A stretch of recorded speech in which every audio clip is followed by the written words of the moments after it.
So over the years, we've learned a lot more about the signaling pathways, and there are many nodes in a signaling pathway where it's possible to intervene. But we've also learned that this is not the only consequence of the loss of FMRP. Not surprisingly, there are other pathophysiologies, if you will, and those also can be targeted by small molecules.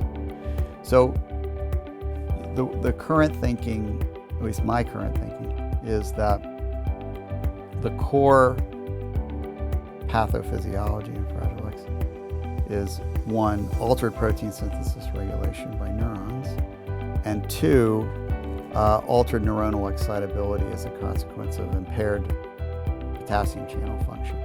So those are two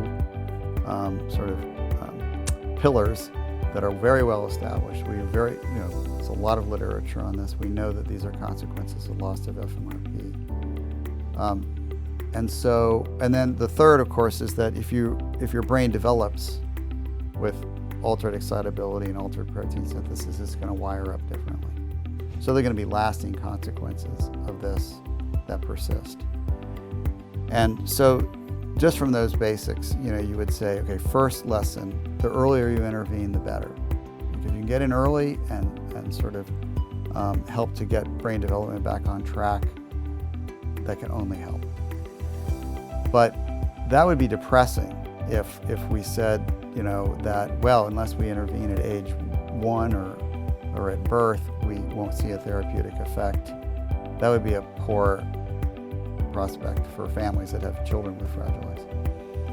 The sort of encouraging news is that these altered protein synthesis regulation and hyperexcitability impact brain function across the lifespan, and so that even later in development, even into adulthood, if we can develop a treatment to address those consequences of Fragile X, we expect to see an improvement in patients. So we're not going to cure it, we're not going to reverse the effects of growing up with Fragile X in an adult, but we think we should be able to greatly improve the quality of life for those affected by the disease.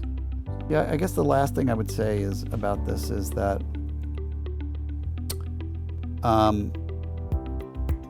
as we have learned that the Fragile X mutation affects neuronal function in different ways.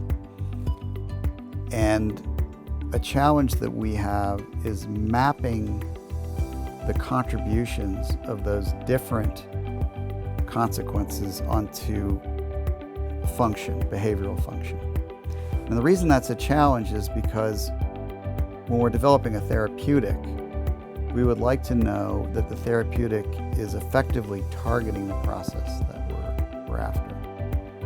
And so this is not the most articulate way of saying that we desperately need biomarkers.